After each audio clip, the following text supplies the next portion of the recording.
Bienvenidos a la clase 2, parte 1 de Algoritmos de Programación 3. Hoy vamos a ir viendo temas de eh, diseño por contrato y test first, es una aproximación a 3D Driven Development. También vamos a estar acompañando en la práctica con estos temas.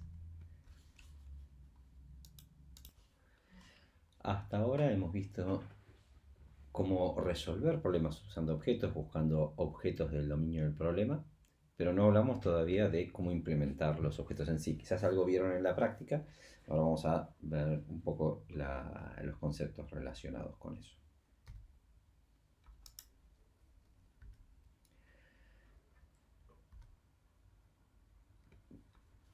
Los temas en esta presentación vamos a ver específicamente el tema de diseño por contratos. ¿Sí? Habíamos hablado en la clase, en una presentación anterior, que había algunos lenguajes orientados a objetos que estaban basados en clases y otros basados en prototipos. ¿Sí? Vamos a trabajar en esta materia mayormente con lenguajes que trabajan con clases. Por ahí veamos algo de algún lenguaje con prototipos, vamos a ver algún ejemplo, pero por ahí veamos alguna implementación también. Básicamente, la clase tiene que ver con un conjunto de objetos que tienen el mismo comportamiento. ¿Sí? Esos objetos son de la misma clase. ¿Sí? Por ejemplo, la celda fila 2, columna 3 y la celda fila 5, columna 7 son instancias de la clase celda. Todas las celdas tienen el mismo comportamiento. ¿Sí? Y todos los objetos de una misma clase, al tener el mismo comportamiento, van a entender los mismos mensajes y van a responder de la misma manera a ese mensaje. De alguna forma, clase es un tipo de objeto, es como un tipo definible por el programador. ¿Sí? Es como que nosotros definimos nuestros propios tipos con su comportamiento y sus posibles estados. En los lenguajes basados en clases, implementación de comportamientos a través de métodos. ¿Sí? Por la clase celda en Smalltalk se le define el comportamiento que devuelve, por ejemplo, si en la celda del sudoku definimos que el 0 lo utilizamos para significar la celda vacía, esta sería una posible implementación. Y en Java vemos que es un lenguaje por ahí un poco más parecido a algunas otras cosas que han visto, los que vieron C o C++, donde definimos la visibilidad, que sea público, podemos entrar en detalles de visibilidad de un método, el hecho de que sea el tipo que devuelve y demás. ¿Sí? Pero la idea es que todos los objetos de una misma clase tienen el mismo método. ¿Sí? O sea, los métodos y los atributos es como vamos a definir los posibles estados de la clase, se definen a nivel de la clase. ¿Sí? Los atributos que mencionamos recién son variables internas del objeto que sirven para almacenar aspectos del estado de ese objeto. En una celda, el contenido de la celda, el número, va a ser un posible atributo. Hay otros lenguajes, como por ejemplo JavaScript, que se basa en atributos, donde no define una clase, sino define objetos. Entonces yo voy a definir la celda fila 2, columna 3, le defino los atributos, le defino los métodos, y si queremos tener otra celda, digo, bueno, la celda fila 5, columna 7, la creamos a partir de la celda que ya tenemos definida. ¿Sí? O sea, creamos una que es el prototipo y el resto se crea en base a eso, pero no existe el concepto de clase. Todo es un objeto, ¿sí? Existen solamente objetos, entonces creamos un objeto concreto, tal y cual celda, y después creamos las otras celdas a partir de eso. Igual nuevamente, esto es importante que entiendan que clase, ¿sí? La clase es una forma de implementación, digamos, tiene que ver con la implementación del paradigma orientado a objetos, pero hay lenguajes orientados a objetos que no tienen el concepto de clase. ¿Sí? Entonces, ¿qué decíamos? ¿Qué es una clase? Es un tipo de objeto. ¿Sí? Con estas preguntas igual ahora pregúntenselas ustedes y vuelvan atrás en la presentación si no se entiende la respuesta con estas preguntas. Y si aún volviendo atrás y viendo la presentación no se entiende cuál sería la respuesta a una de estas preguntas, lo podemos ver en clase, en las clases teóricas va a haber un espacio para interacción. ¿Qué es un atributo? ¿Sí? Y ahora vamos a hablar un poquito de cómo crear las instancias en un lenguaje basado en clases. Decíamos que yo defino la clase en Smalltalk, por ejemplo, simplemente le digo a la clase, dame un objeto nuevo. Y me va a dar un objeto y lo va a almacenar aquí, que esto es simplemente un identificador, no tiene por qué decir celda ni nada. Es el identificador, ¿no? La variable que utilizamos para hacer referencia a este objeto que fue creado. Y en Java, siempre Java es un poco diferente. En Java tenemos, por ahí es una notación más tradicional o parecido a C, y definimos el tipo, o sea, de qué clase va a ser este identificador. Por eso Java es un lenguaje de tipado estático. Y decimos que, bueno, creamos una nueva celda, que nombramos la clase, y la va a almacenar en esta variable. Entonces, en ambos casos, sea Java o Smalltalk, tenemos que esta variable es una referencia a una instancia, o sea, un objeto celda, ¿sí? Que va a responder a el comportamiento de una celda. Muy importante, los objetos y las variables son cosas distintas. Es celda 2.3, no es un objeto, sino que es una referencia al objeto. El objeto se crea acá y es una referencia. La referencia es algo así como un puntero, ¿sí? Conceptualmente es un puntero, si bien no vamos a tener ni las complejidades ni las bondades tampoco de los punteros como tenemos en lenguajes que usan punteros a memoria. Pero conceptualmente una referencia es como un puntero, apunta a un objeto y puede haber múltiples referencias a un mismo objeto.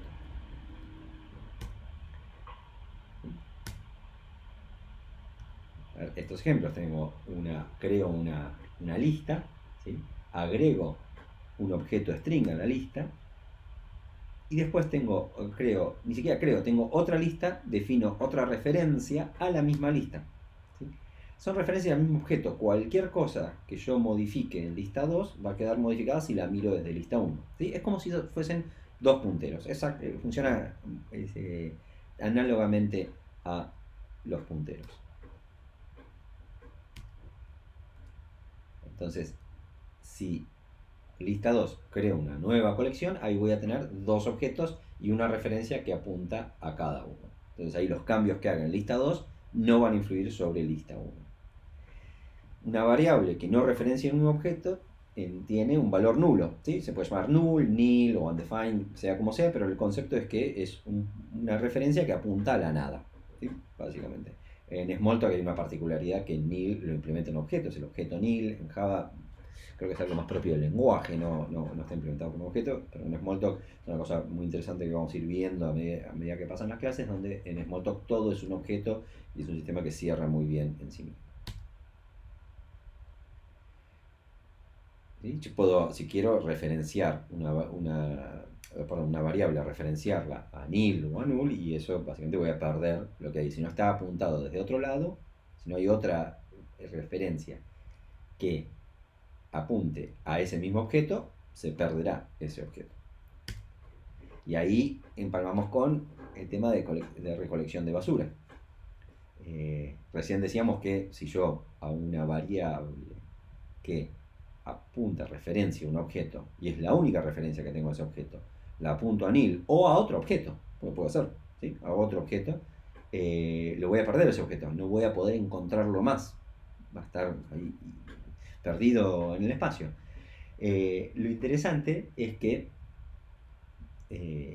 si tanto en Smalltalk como en Java, ¿sí? Y en JavaScript también, tienen mecanismos donde se hacen cargo de esos objetos que quedan perdidos. Si yo hacía eso en C++, ¿sí? Si yo tengo una referencia a una variable o un struct en C++, y luego la variable que hace referencia a eso, la referencio a nil o la referencia a otra cosa, ¿sí?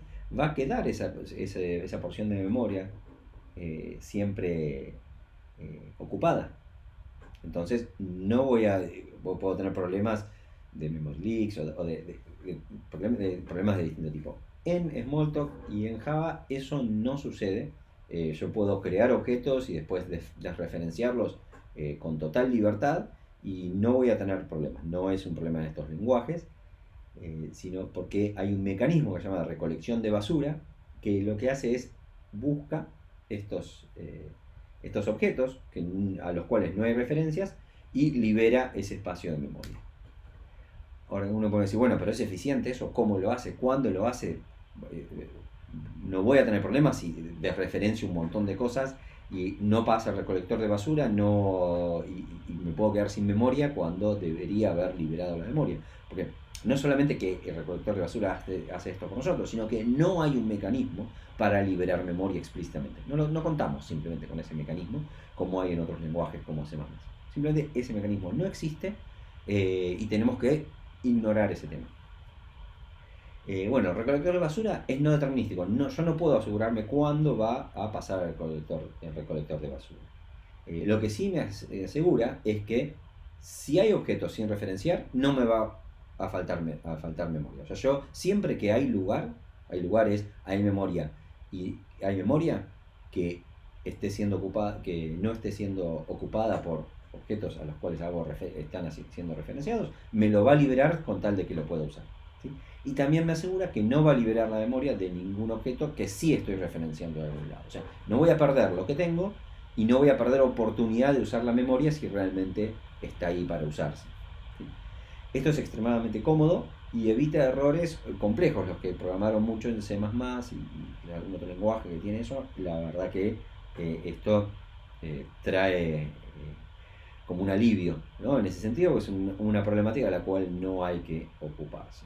Existen algunos mecanismos para forzar a que pase el recolector de basura, al menos hay instrucciones para eso en Java, pero la verdad que tampoco asegura que suceda eso. Lo más conveniente y más aún en esta materia, con lo que van a ver en esta materia, es directamente ignorar el tema y confiar en que el recolector de basura va a liberar la memoria que necesitamos. Tal es así que lenguajes como Java están hasta optimizados para crear objetos y que esos objetos tengan una vida muy corta. Crear objetos y enseguida descartarlos y crear otros y usar otros. O sea, la creación de muchos objetos y de sacarla y de deshacerme de las referencias de esos objetos no es un problema en Java. De hecho, hay máquinas virtuales Java que están optimizadas para eso y es una forma normal de programar. Así que los que están preocupados por el tema de no estar liberando explícitamente memoria, despreocúpense que no es un tema en este tipo de lenguajes. Bien, decíamos que Java y Smalltalk, una diferencia que tienen es el tipado estático del dinámico. ¿Sí? Entonces la verificación de tipos en Smalltalk se da simplemente por que lo único que se verifica, ¿sí? Es que en el momento de ejecución de instrucciones yo pueda enviarle, o sea, que el objeto al que le esté enviando un mensaje lo pueda entender. ¿No? Entonces, si yo instancio una caja y una celda, ¿sí? Y luego y una cuenta, y la variable cuenta la referencio a caja, si yo hago cuenta.depositar, cuando escribo esa instrucción no va a haber ningún problema. Cuando ejecuto la instrucción, ¿sí? En el momento de ejecución, aquí va a saltar un problema, no aquí. Yo puedo asignar a una referencia, le puedo apuntar a cualquier objeto, no tengo ningún problema, no hay ningún control de eso porque es una referencia. Que yo la haya llamado cuenta o Sonso el que mira, no importa, la referencia es un string, es lo único que tiene, y referencia a un objeto. Si antes al principio referenciaba a una cuenta y luego una cuenta bancaria y ahora referencia a una caja de Sudoku, no tiene ninguna importancia. Esto no crea un problema. Pero cuando ejecuto esto, esta caja, esto es un objeto caja y no tiene un depositar el objeto caja. Entonces ahí, en tiempo de ejecución, va a haber el famoso message not understood. Los que ya estuvieron jugando y programando un poco en Smalltalk, que hicieron el TP0 opción. Este cuatrimestre que estoy haciendo esta presentación es opcional, por ahí en otros cuatrimestres habrá sido obligatorio, dependiendo de la dinámica de la clase. Creo que si ya programaron Smalltalk, van a haber visto un montón de esos message not understood error, que es una excepción que lanza el lenguaje. Y bueno, básicamente significa que estoy mandando un mensaje a un objeto que no tiene capacidad de responder a ese mensaje. En lenguaje de tipado estático, como por ejemplo Java, ahí ya es distinto todo esto. Yo cuando hago aquí cuenta igual caja, cuenta fue definida como una variable que referencia un objeto de tipo cuenta. Entonces yo cuando quiero referenciarlo a tipo caja, esto va a dar un error. Ya aquí, no vamos a llegar nunca aquí, es más, no vamos a llegar a ejecutar esto porque el compilador ya encuentra este problema y no nos deja compilar, con lo cual jamás se va a ejecutar el programa que contenga esto. ¿Qué es mejor? ¿No? Tipado estático, tipado dinámico. Si queremos ser el camaleón, si lo pisás se muere.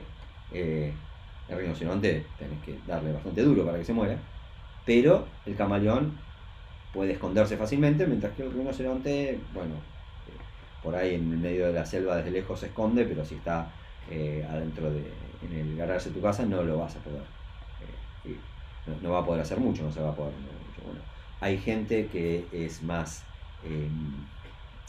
fanática o gente que piensa que es mejor los lenguajes de tipado dinámico por su flexibilidad y gente que piensa que son mejores los lenguajes de tipado estático por su robustez, o sea, también nos ayudan a encontrar los errores antes, son más estructurados, como que no sé si la palabra es estructurados, pero hay más rigidez y hay un montón de cosas, de errores que yo no voy a poder cometer, que sí los voy a poder cometer en los lenguajes de tipado dinámico, pero los lenguajes de tipado dinámico también me dan un montón de ventajas y puedo hacer algunas cosas mucho más fácilmente. Al final del semestre, del cuatrimestre, creo que van a poder cada uno, los que ya no han ya tenido experiencia con ambos, los que vamos a poder pensar si prefieren un lenguaje u otro, o personalmente creo que los dos tienen ventajas y desventajas, y bueno, digamos, ambos son claramente válidos, ambos enfoques del paradigma. Pero tanto uno como el otro son implementaciones de la programación orientada a objetos, y en esta materia vamos a ver ambos lenguajes y vamos a tener trabajos prácticos en ambos lenguajes, en ambos tipos de lenguajes, tipado dinámico y tipado estático. Volviendo atrás, ahora pregúntense cuáles son las diferencias, ¿sí?, entre los lenguajes de comprobación estática y dinámica de tipos. ¿Y cuáles son las ventajas para ustedes de la recolección de basura? ¿Sí? Y si le ven alguna desventaja, ¿sí?, pregúntenselo. De nuevo, si no se dan cuenta de las respuestas a las preguntas, vuelvan atrás, revean la presentación.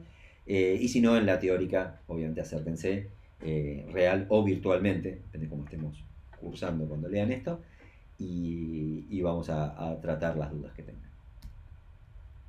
Próximo tema, diseño por contratos, pero ya he estado hablando bastante, así que vamos a cortar la presentación aquí, y la parte 2 de esta clase la vamos a